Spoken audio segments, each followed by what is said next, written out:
Kita beri kemuliaan, katakan haleluya. Haleluya. Haleluya. Sebelum duduk katakan kiri kanan, selamat menerima mujizat.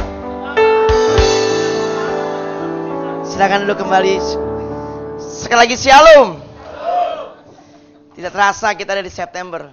Saya percaya di tahun kelahiran yang baru ada mujizat yang baru. Amin. Dari tidak ada menjadi ada. Dari tidak mungkin menjadi mungkin. Saudara percaya menerima mujizat? Saudara percaya? Alkitab berkata, terjadilah menurut iman kita. Kita beri kemuliaan, katakan haleluya. Sekali lagi yang mantap katakan kiri kanan, selamat menerima mujizat. Hari ini saya ingin share bicara tentang gereja yang benar. Ada banyak hari ini pengajaran-pengajaran yang membingungkan kita. Gereja bagaimana sih standarnya? Kita akan belajar dari kisah para rasul. Gereja mula-mula. Nah kalau di gereja kita ada ciri ini, berarti kita benar. Kok benar? Kenapa ya? Sesuai dengan Alkitab. Amin. Saya keliling-keliling Indonesia kemana-kemana, kok ada begini yang ada. Kadang-kadang membingungkan kita. Sekali lagi saya mau sampaikan, standar kita adalah firman Allah. Amin. Kita akan belajar di kisah para rasul pasal yang kedua. Ayat 41.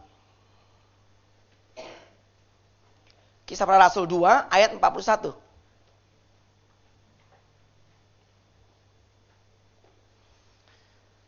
Nah, di sini Lembaga Alkitab Indonesia, LAI, memberi judul Cara Hidup Jemaat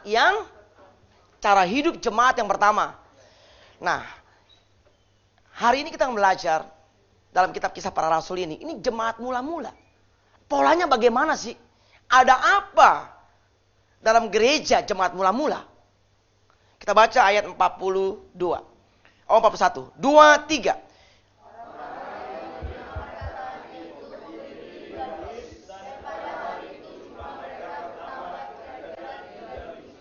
Amin. Saya ulangi lagi. Orang-orang yang menerima perkataannya itu memberi diri dibaptis. Dan pada hari itu jumlah mereka bertambah kira-kira 3.000 jiwa. Orientasi pertama gereja yang benar adalah jiwa-jiwa. Katakan jiwa-jiwa. Kita melakukan Great Commission, amanat agung. Pergilah jadikan segala bangsa muridku. Dalam kitab Yudas lebih ekstrim kata-katanya. Kita merampas jiwa-jiwa dari kegelapan. Kita bawa kepada kemuliaan Tuhan. Pastikan gereja kita, pastikan hidup kita. Orientasi utamanya adalah jiwa-jiwa. Kadang-kadang tergiur, pengen gedung yang bagus, nggak apa-apa. Pengen sound system yang bagus, nggak apa-apa. Saya sering khotbah kadang-kadang di rayon-rayon lain, di Jakarta. Sound systemnya miliaran. Sound systemnya aja. Bayangin tuh. Belum LED-nya. Tapi saya bilang gini, tujuan kita bukan itu. Tujuan kita jiwa-jiwa. Amin. Katakan kiri kanan, jiwa-jiwa. Saudara gembala kul, saudara pengerja, ingat tujuannya apa? Sekali lagi ini. Bukan jadi teman di gereja, ya nggak apa-apa jadi teman. Itu pasti mengikuti, tapi tujuan utamanya sebagai murid Yesus adalah selamatkan jiwa-jiwa. Save the lost at any cost. Selamatkan jiwa, berapapun harganya. Saya percaya Pak Anton bukan full timer seperti saya. Saya sudah 5 tahun jadi full timer. Tujuannya jiwa-jiwa menjadi gembala di tempat ini. Amin. Semua kita, kemana-mana, kadang-kadang ke pedalaman, kemana-kemana. Tujuannya jiwa-jiwa.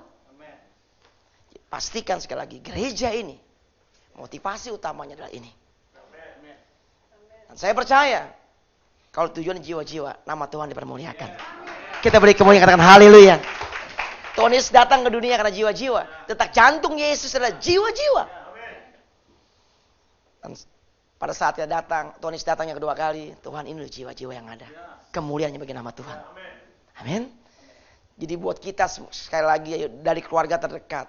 Jangan sungkan-sungkan. Mungkin ipar kita, mertua kita. Bilang Yesus Tuhan. Saya selalu sekarang kalau konseling sama orang, hari itu juga saya baptis. Saya usahakan. Minggu lalu ada orang konseling sama saya. Ketemu lama, janjian udah sebulan yang lalu. Tiba-tiba oke, waktunya pas di Moodland. Karena dia orang the have, orang mampu. Minta dibaptis di Yerusalem. Saya bilang, kok kelamaan? Oh iya Pak Petrus, ya, tahun depan kita Empower 21. Oke, sama-sama ya. Bayar DP aja, disuruh bayar DP 5 juta, dia bayar separuh. Uangnya banyak. Tapi pada hari itu ketemu, saya cerita, besok Yesus datang. Singkong gak masuk surga. Karena materai harus ada, yaitu dibaptis demi nama Bapa, Anak, Roh Kudus dalam nama Yesus. Dia agak goyang sedikit, bingung gimana ya. Tenang, tahun depan di Yerusalem kita baptis juga. Namanya baptisan pentahiran. Dapat sertifikat juga kok. Dicelup 7 kali kena aman gitu kan. Jadi gimana kok? Sekarang baptis. Dia masih bingung. Tiba-tiba dia cerita seperti ini. Beberapa bulan yang lalu saya mati suri. Pada saat mati suri, saya dibawa ke neraka. Dia cerita, di neraka itu seperti kitab Wahyu. Orang dibakar, disiksa siang malam, tapi gak bisa mati. Mengerikan, dibawa kabur gak bisa. Ngeliat itu takut luar biasa, apalagi mengalami. Saya bilang, sekarang kok jangan sampai terlambat. Singkat cerita, saya doakan jam 2 siang, saya baptis dia. Kita beri kemuliaan, katakan haleluya, amin. Sekarang ikut cool, dia sekarang mau menjadi aktivis di GB Motherland. Saya percaya hari tujuan gereja kita kalau jiwa-jiwa seperti Tuhan Yesus, amin. Yang kedua, ayat 42. Sama-sama kita baca yang keras. 2, 3. Mereka bertekun dalam pengajaran rasul-rasul dan dalam persekutuan. Dan mereka selalu berkumpul untuk mecah roti dan berdoa. Yang kedua, mereka bertekun dalam pengajaran. Tidak menyimpang dari firman Allah. Standarnya adalah firman Allah. Bukan doktrin. Bukan dogma. Standarnya firman Allah. Kalau saudara mungkin jemaat, ada orang ngomong gini, tanya ayatnya ada nggak? Amin. Tanya aja, saya selesai kok. Kok Pak Petrus bahasa roh? Saya kasih tahu nih ayatnya ada. Saya kasih tahu nih, ini ayatnya ada. Kok Pak Petrus menyembah memuji Tuhan? Ini ayatnya ada. Tapi kalau nggak ada ayatnya, nggak usah kita lakukan. Amin. Sekali lagi, standar ilahi yang kedua yang benar dalam gereja Tuhan adalah firman Allah. Itu benang merahnya, itu koridornya, itu aturan mainnya. Ada banyak orang di gereja hari-hari ini dogma, doktrin, aturan di atas firman Allah. Kita buang hari-hari ini. Yang utama adalah firman. Amin. Sederhana kok. Apalagi saudara punya handphone, diklik aplikasi Alkitab, ada kok semua yang ada di situ. Mau ayat apa, konkordasinya ada, supaya kita nggak salah. Karena hari-hari banyak luar biasa, penyesatan luar biasa. Kemarin saya dikirimin sama Bu Christine tanggal 28 September itu ada pesta gays di BSD sini. Serem. Judulnya udah serem. Wah, bukan sekedar seks yang luar biasa, laki-laki semua. Saya bilang, kok tahu ya ini kita sesat? Karena firman Allah tidak ngajar seperti itu. Pasangan yang benar adalah dalam pernikahan yang kudus, laki-laki dan wanita. Amin. Itu laki-laki sama laki-laki, Sodom Gomora dihancurkan karena LGBT. Jadi sekali lagi, sederhana ya yang kedua. Yang benar apa sih gereja? Standarnya adalah firman. Sudah ikut gemar? Sudah ikut gemar? Coba boleh tes. Yang sudah ikut gemar? Yang tinggi. Lumayan lah 40% Pak Anton. Sisanya belum ini. Bagaimana kita tahu firman Allah kalau kita nggak baca? Selanjutnya, bagaimana kita menjadi pelaku firman kalau kita nggak baca? Baca jadi pelaku firman, semua ditambahkan. Amin. Saya pastikan, jadi pelaku firman. Tuhan janji, semua ditambahkan. Bukan soal mau atau tidak, gampang atau tidak. Ayo melangkah saja. Melangkah saja, baca. Saya hari-hari terus setiap hari baca 3-5 pasal. Di Kampung Melayu itu ada GBK, ada gemar juga. Ada sekitar 38 grup. Saya paksa semua. Lama-lama tersiksa, awalnya tersiksa, lama-lama biasa. Betul nggak? Waduh, 3 pasal, 4 pasal, aduh. Tapi percayalah, pada saat kita makan makanan rohani, roh kita kuat. Setuju? Jangan makanan jasmani terus nih. Hati-hati nih makan jasmani terus, hati-hati nih. Perut udah ada helm nih, hati-hati nih. Ayo makan rohani. Makan terus, baca terus firman Allah. Roh kita kuat. Setuju? Setuju ikut gemar? Kalau saudara nggak ikut gemar, bagaimana menjadi pelaku firman? Sekali lagi. Pada saat firman itu kita lakukan, firman itu digenapi. Simple. Saudara persepuluhan, surga terbuka. Saudara menabur kasih, menuai kasih. Amin. Jadi yang kedua adalah gereja yang benar adalah berbicara benang merahnya, aturan mainnya sesuai firman Allah. Yang ketiga kita baca ayat 43. 2-3. Maka ketakutanlah mereka semua, sedang rasul-rasul itu mengadakan banyak mujizat dan tanda. Ciri gereja yang benar sesuai Alkitab yang ketiga adalah ada mujizat. Katakan ada mujizat. 2-3. Di sini ada mujizat. Amin. Tanda-tanda ini menyertai orang percaya, mengusir setan, menyembuhkan orang sakit. Itu kita orang percaya. Tuhan beri kuasa. Ada Roh Kudus di situ. Kalau nggak ada mujizat, cek. Apakah ada Roh Kudus? Apakah ada hadirat Allah? Saya pastikan tidak ada. Sebab Allah adalah penyembuh. Apa itu mujizat? Di luar kemampuan manusia, tapi terjadi. Kayaknya nggak mungkin buat kita. Kayaknya nggak mungkin buat manusia. Tapi Lukas 1 ayat 37 sekali lagi. Bagi Allah tidak ada yang. Amin. Minta sama Tuhan. Kalau saudara kurang iman, doakan. Saya, Pak Anton, sebagai hamba Tuhan, mendoakan bukan kita kok. Kuasa Roh Kudus kok. Awal-awal dulu waktu saya masih mahasiswa di Jogja, suruh doain orang sakit, saya takut. Tapi senior saya panggil, bukan kamu yang menyembuhkan, doain aja. Saya doain, Tuhan kau yang menyembuhkan. Pelan-pelan sembuh. Mujizat terjadi, bukan kita yang hebat. Siapa yang hebat? Sampai sekarang saya mendoakan orang, Tuhan ini milikmu, engkau yang berjanji, engkau yang menyembuhkan. Kadang-kadang jujur sama manusia mungkin takut. Sering dalam HMC kadang-kadang dikasih pasien yang luar biasa. Bisu tuli, bingung nggak doainnya. Saya masih ingat tuh waktu namanya kita HMC Kids. Saya lagi santai, lagi berbahasa roh di ujung, tiba-tiba guru sekolah minggu, Pak Petrus, ini kupingnya, telinganya, sebelah budek, tuli. Kenapa nggak dikasih saya? Kenapa nggak dikasih Pak Anton aja? Tiba-tiba Tuhan taruh, panggil mamanya. Saya panggil mamanya. Bu, adakan rekonsiliasi. Ibu minta maaf sama anak ibu. Anaknya kelas 5 SD, wanita. Telinga kirinya tidak bisa mendengar. Mamanya kecewa, sering marahin dia. Tiba-tiba mamanya nangis. Ya, mami minta maaf ya, suka pukul kamu, suka marahin kamu. Mami sayang sama kamu. Ampuni mami ya kalau mami salah. Anaknya juga, kamu minta maaf sama mami. Iya, mi, aku juga kecewa sama mami. Mami suka begini, gak adil begini. Udah sekarang aku mengampuni mami, aku memberkati mami. Mereka berpelukan. Ibunya dan anaknya. Saya doakan. 4 hari kemudian dari Bu Ratmi, Kabid sekolah minggu, saya ditelepon. Itu Pak, anak itu telinganya sudah sembuh. Amen. Kita beri kemuliaan, katakan haleluya. Siapa yang menyembuhkan? Bagian kita percaya, bagian kita berdoa, Tuhan Yesus yang menyembuhkan. Saudara akan diperhadapkan dengan hal seperti itu. Nggak usah takut, doain aja. Saya udah berbagai macam-macam sakit. Ada yang sembuh, ada juga yang tidak. Kalau tidak mungkin Tuhan belum berkenan. Biasanya nggak buka hati, biasanya imannya nggak percaya. Kalau kita buka hati, percayalah. Wanita pendarahan belasan tahun pun sembuh. Yang mati pun Lazarus bangkit. Kalau kita percaya. Itulah kekristenan. Iman. Dasar dari segala sesuatu yang kita harapkan. Dan bukti dari segala sesuatu yang tidak kita. Dari tidak ada menjadi ada. Dari tidak mungkin menjadi mungkin. Kuncinya katakan kiri kanan, percaya saja. Amin. Jadi yang ketiga adalah ciri gereja itu. Kalau saudara bergereja, dimanapun berada, ada mujizatnya.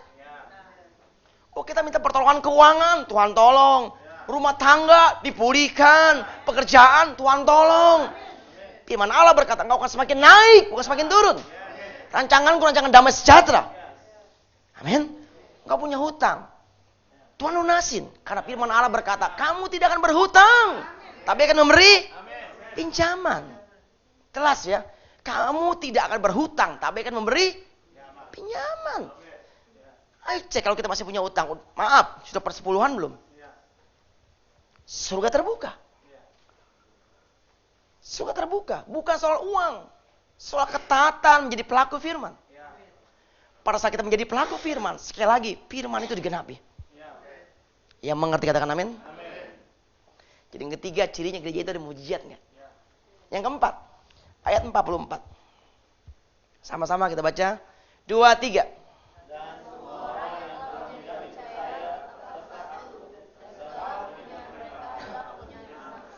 Ada unity.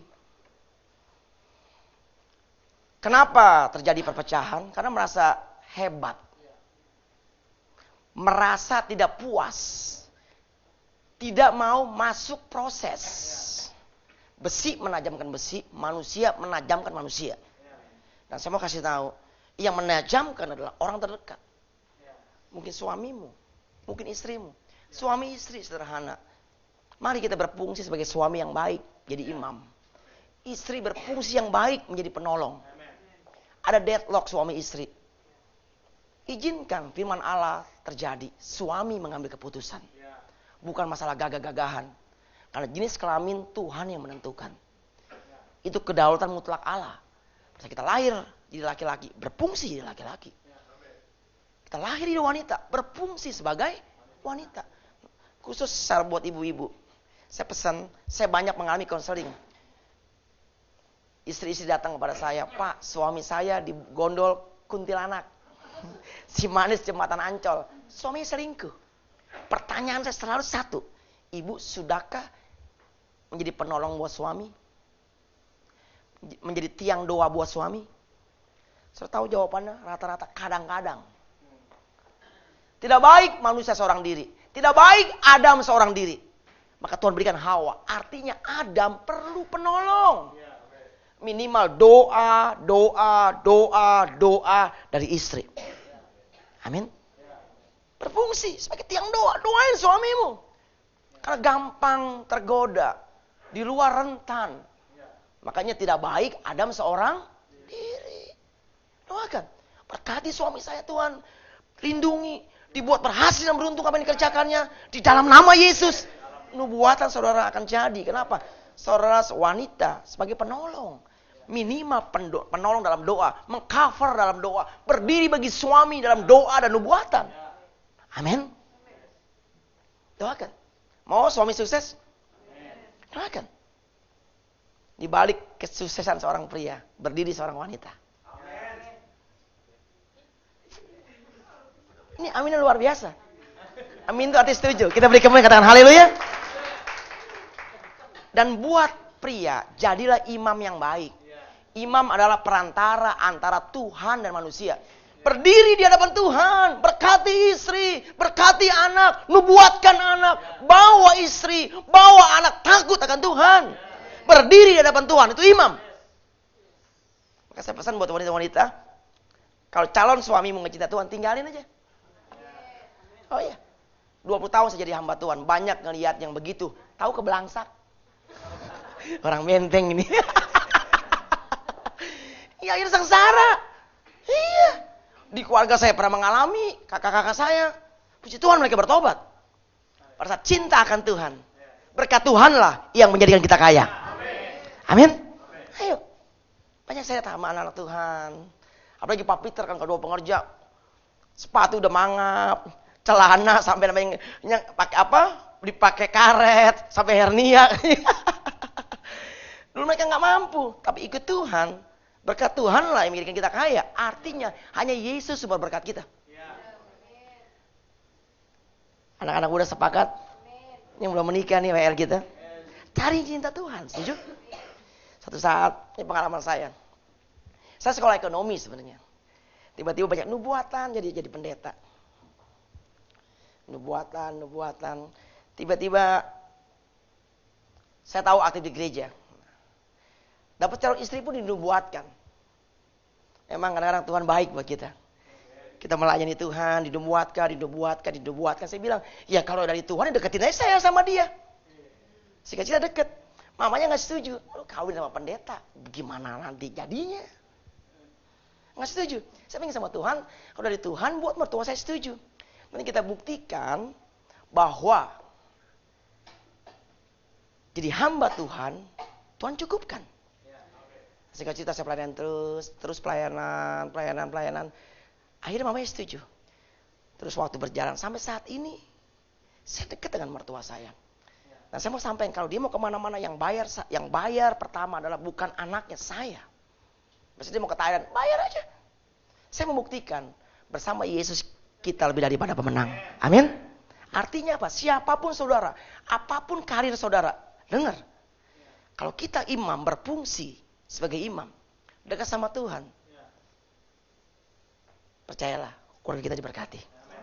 Tolong laki-laki, ayo bangun pagi-pagi, bangun saat teduh, baca firman Allah, tumpang tangan kepada istri dan anak-anak yang ada. Saya percaya mujizat pasti terjadi. Kenapa? Karena kita melakukan fungsi kita sesuai dengan firman Allah. Amin. Jangan sampai istri bangun, boleh istri bangunin, tapi jangan sampai istri yang tumpang tangan. Imam, laki-laki, setuju? Ya, kalau masa suami seperti itu boleh sih dibangunin lama-lama. Tapi kalau sudah setahun dibangun istri terus, sekali-sekali tumpang kaki. Nah, jadi yang keempat dikatakan unity, amin? Amin. Ada kebijakan dari Pak Anton, ikuti aja. Saya mau share sekali lagi. Kadang-kadang kita logika kita suka jalan. Kadang-kadang tahun-tahun kebelakang yang lalu, 3 tahun kebelakang yang lalu, kadang-kadang kalau pemimpin bilang, masa iya sih begitu? Kok begitu ya? Kadang-kadang logika kita yang jalan. Sejak 2 tahun lebih yang lalu, 2 tahun tepatnya, pemimpin belum selesai ngomong, saya bilang siap. Kadang-kadang Pak Peter, Bu Christine bilang gini, siap. Begitu bilang siap, gimana nih caranya nih? Tapi saya siap dulu. Saya tahu, pada saat saya 2 tahun terakhir, pemimpin bilang apapun, instruksikan apapun, saya siap. Pada saat saya bilang seperti pengurapan turun dari pemimpin. Pengurapan turun dari pemimpin. Amin. Dari atas turun ke bawah. Kadang-kadang gak ngerti. Waktu mau HMC, tiba-tiba Bunda Christine panggil saya, namanya jangan HMC, restoration. Kita kan suka keseleo, restoration, susah. Oh iya, siap Bunda. Restoration, lama-lama saya ngerti, pemulihan. Ya sampai sekarang pakai nama restoration. Amin. Nah akhirnya saya jadi berkat bagi banyak orang. Ini sudah hampir yang ke-60 dalam 2 tahun ini, HMC. Besok di Modelland tuh desa muda. Terus ke bangsa-bangsa, ke kota-kota. HMC bareng gembala pembina. Terus. Kenapa? Karena saya belajar taat sama pemimpin. Salah urusan pemimpin sama Tuhan. Saya gak mau pusing itu.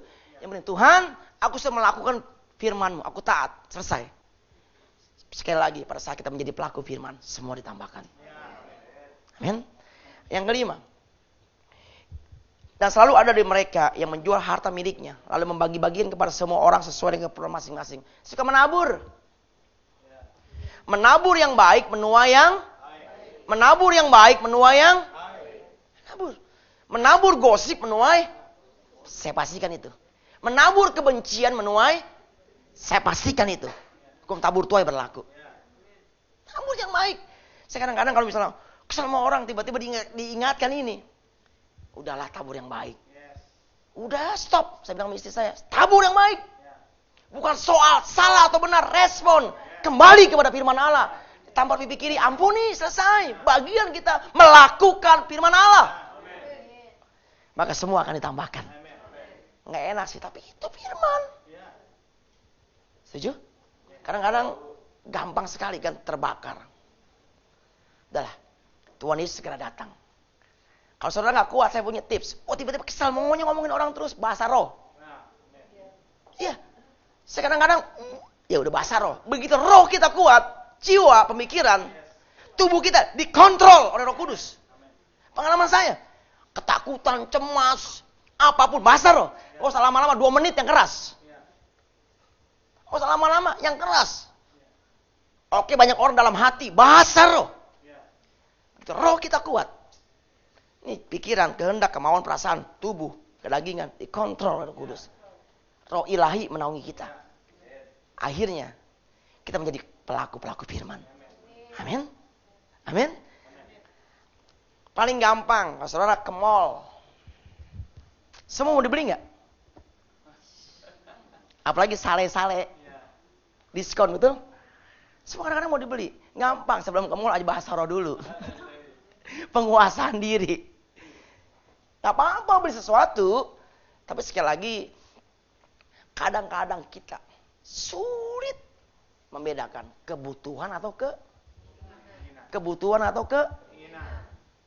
saya berjuang masalah ini. Semua orang berjuang nggak? Berjuang. Tapi biarlah apa yang kita lakukan semua untuk kemuliaan Tuhan. Karena yang kelihatan bersifat yang kelihatan bersifat coba saya cek. Saudara hobi apa? Hobi burung, punya 1 pengen 3. Hobi apa? Jam tangan, punya 1 pengen 5. Sepatu, punya 3 pengen 11. Gampang kok. Ayo kita bahas roh yang banyak. Ayo kita bahas roh yang banyak. Kebutuhan atau keinginan? Nggak gampang loh. Ngalami? Ibu-ibu ngalami? Ibu-ibu ngalami? Apalagi kalau udah sale-sale itu ya. Wah, hati-hati. Hati-hati, boleh. Tapi sekali lagi, itu tidak semua membuat kita dekat sama Tuhan. Kalau punya uang cukup gak apa-apa. Tapi untuk kemuliaan Tuhan. Beda kok naik Toyota Avanza sama Toyota Alphard, beda. Betul? Beda. Tapi sekali lagi, bukan itu tujuan utamanya. Kalau ada berkat beli, gak apa-apa. Tapi jangan dipaksa. Semua kredit. Kepanci-panci kredit. Oh iya, penguasaan diri. Saya waktu pertama punya kartu kredit bergumul. Kenapa bergumul? Tinggal gesek. Saya masih ingat pertama dikasih kartu kredit platinum. Platinum kan puluhan juta tuh. Nggak gampang. Wah, gesek, ngutang. Bulan depan nggak kebayar, cicilan 12 kali. Kebutuhan atau gampang. Saya praktek itu. Saudara pegangnya dompet basah roh jalan ke mall. Basah roh. Ya kadang-kadang kita kan kalau cowok-cowok, ada mobil yang baru nih. Yang ini jual aja, kita ngambil yang baru kredit, betul nggak? Wah, ada jam tangan yang baru nih. Wah. Nggak gampang. Dan saudara tahu di mana titik lemah saudara. Ada yang suka perhiasan. Ada yang suka hobi apa. Ayo. Cukupkan diri kita dalam segala hal. Semua kita bergumul, masa ada daging. Tapi ngontrolnya ada dengan cara banyak berbahasa supaya roh kita kuat. Mengontrol kedagingan dan pikiran kita. Yang mengerti katakan amin? Selanjutnya. Jadi yang yang kelima tadi ya, kita suka menabur ya. Yang keenam, ayat 46, 2, 3.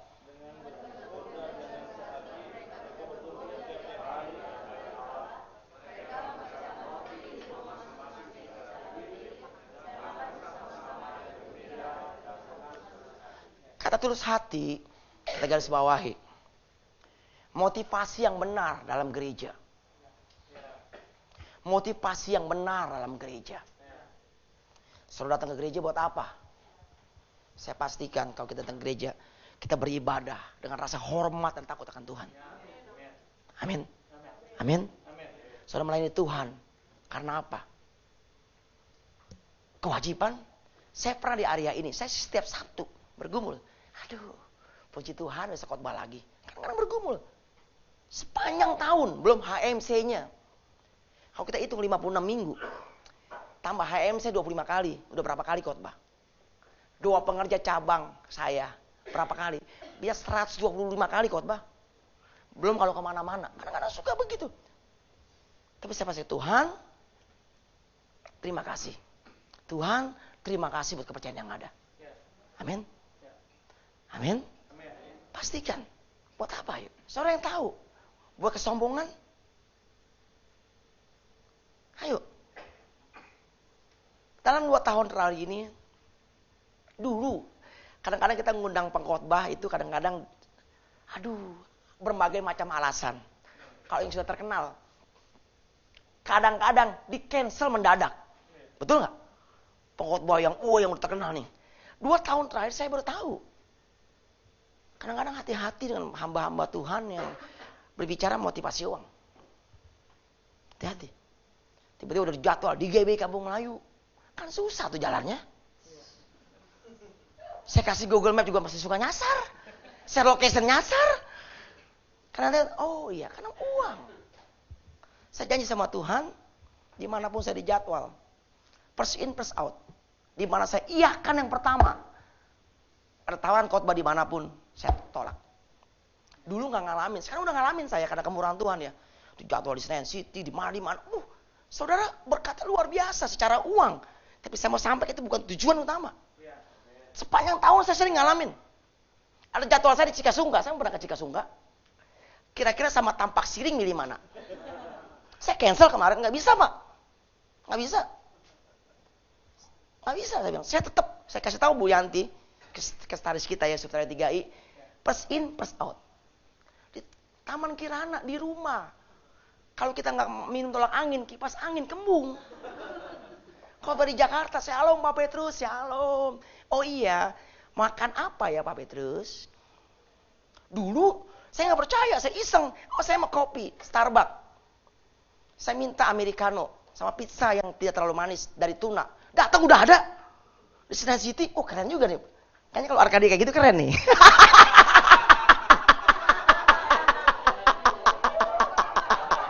Dulu saya nggak percaya. Beneran. Lama-lama, begitu. Kadang-kadang orang milih, motivasi loh saudara. Betul nggak? Ya, Kampung Melayu kalau khotbah, tekor bensin. Dari Depok, jauh. Waduh, kalau khotbah Senayan City, pulang bisa bawa motor Honda Vario.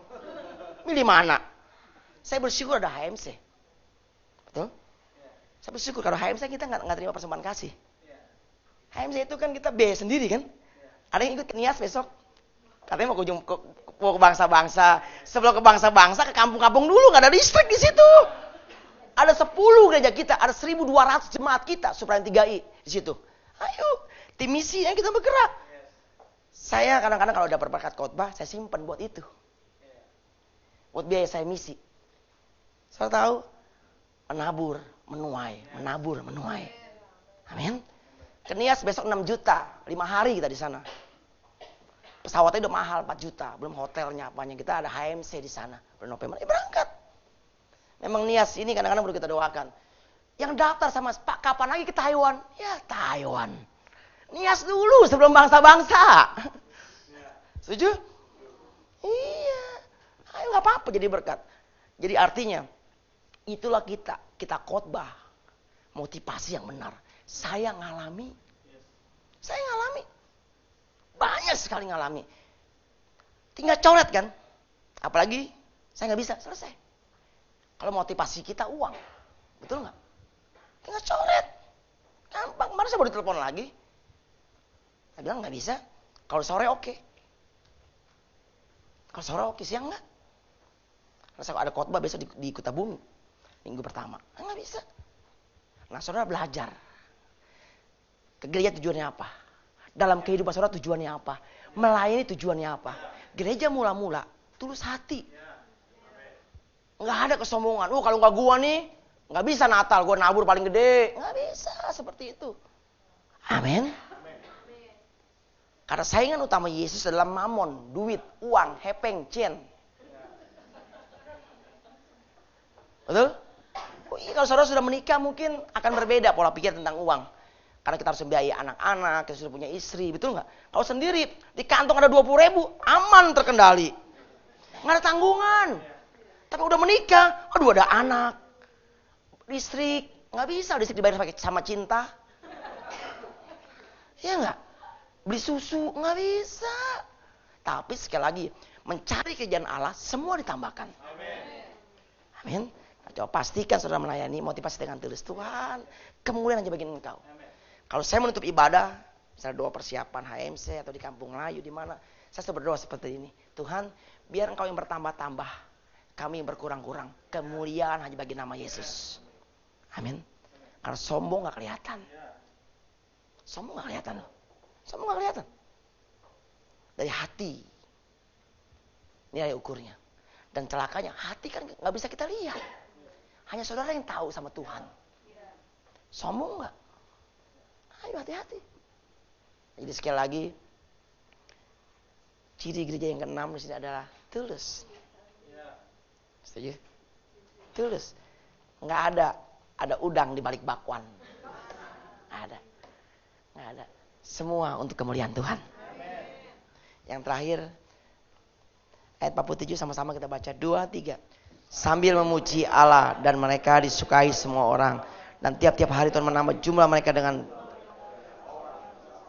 sambil memuji, ada doa, pujian, penyembahan. Puji Tuhan, ini DNA kita kan? Puji Tuhan, ini DNA kita kan? Amin. Saya mengingat kembali nih, semua yang ada di sini, kalau saudara di gereja di bawah pengembalaan gembala pembina, Paniko, Tuhan tugaskan Paniko puluhan tahun yang lalu adalah merestorasi Pondok Daud. Artinya Tuhan tugaskan Paniko, ada doa, ada pujian, ada penyembahan. Kita yang tergabung dalam wadah ini harus terbiasa ada doa, pujian, penyembahan. Coba lihat tuh di bawah Paniko, bawah gembala pembina kita. Banyak kan anak-anak rohani dikasih lagu, Bunda Christine banyak dikasih lagu, doa Yabes itu, yang lainnya dari Bandung, Pak Johan Handoyo, Pak Weliar, banyak kan dari Paniko keluar lagu-lagu. Karena gereja ini Tuhan mau untuk merestorasi Pondok Daud. Artinya apa? Ditugaskan ada banyak doa, ada banyak pujian, ada banyak penyembahan di gereja ini. Dan setiap gereja punya panggilan masing-masing. Dan itu adalah Tuhan yang menugaskan. Kalau Yesus datang yang kedua kali, baru ada gereja yang sempurna. Yesus sebagai kepala gereja. Kul kita gak kuat, gak apa-apa. Kul keluarga Allah hebat. Karena Tuhan panggil mereka untuk namanya kul. Betul? Save the lost at any cost. Selamatkan jiwa berapapun harganya, man to man. Itu keluarga Allah hebat sekali. Ada third encounter-nya. Tuhan tugaskan. Ada lagi mungkin, wah seminarnya kok hebatnya kayak Abalov. Wah keren-keren. Pria sejati, wanita sejati, men's camp dan lain-lain. Hebat, Tuhan tugaskan untuk itu. Masing-masing ada kelebihannya sesuai apa yang Tuhan mau. Amin. Sekali lagi, ayo di mana kita bergereja? Apa yang gereja itu visinya? Harus jelas. Kita restorasi Pondok Daud. Ada doa, ada pujian, ada penyembahan. Mungkin saudara masuk gereja lain beda lagi. Karena masing-masing Tuhan yang memberikan arahan. Tuhan yang memberikan visi kepada setiap pemimpin-pemimpin gereja. Pak Stephen Tong kalau ngajar khotbah 1,5 jam. Bahasa Ibrani, Yunani. Waduh. Kita bahasa roh aja udah. Apakah salah? Enggak. Masing-masing Tuhan tugaskan. Itu disebut namanya kesatuan tubuh Kristus. Pastikan, biasakan mulai dari mobil kita, atau tips kita, atau handphone kita, lagu-lagu rohani. Pastikan, ada hadirat Tuhan. Pastikan. Karena lagu-lagu dunia kadang-kadang nggak membangun, spiritnya nggak jelas. Spiring berdua, sesekali boleh, setiap hari ya miskin. Kutunggu jandamu, nyuruh orang cerai. Ya kan hati-hati loh saudara. Jadi sekali lagi, kita bersyukur gereja kita. Ada di poin yang ke-7. Ada doa pujian penyembahan. Kalau Pak Anton ada doa pajar sini Pak ya. Setiap hari Sabtu. Jam berapa? Setiap hari. Setiap hari keren. Jam berapa? Jam 5. Apa-apa. Kalau Tuhan suruh lakukan aja. Dulu saya 5 tahun lalu disuruh doa keliling setiap hari. Pertama 3, 4, 2. Saya pastikan sekarang sudah 400 sampai 700 orang setiap bulan. Doa kelilingnya. Setiap hari ada rumah doa, ada 20 orang, 5 doa keliling. Ada 10 orang, 3 doa keliling. Setiap hari. Saya jadwal per departemen. Hari ini rumah doa, departemen youth, Senin. Selasa, gembala kul. Hari Rabu misalnya, koordinator 1. Udah, setiap hari. Dari jam 7 sampai jam 10. Tahu hasilnya apa? Jiwa-jiwa bertambah. Dalam 5 tahun terakhir, pertambahan jiwa kita di kampung lain 100%. 100%. Kenapa? Ini dia. Dan tiap hari Tuhan menambah jumlah mereka dengan orang yang diselamatkan. Kalau ada DNA, kalau ada pujian penyembahan, ada jiwa-jiwa ditambahkan. Yang mengerti katakan amin. Yang ke-7 saya nggak usah bahas terlalu banyak. Karena itulah DNA kita. sudah kita lakukan. Amin.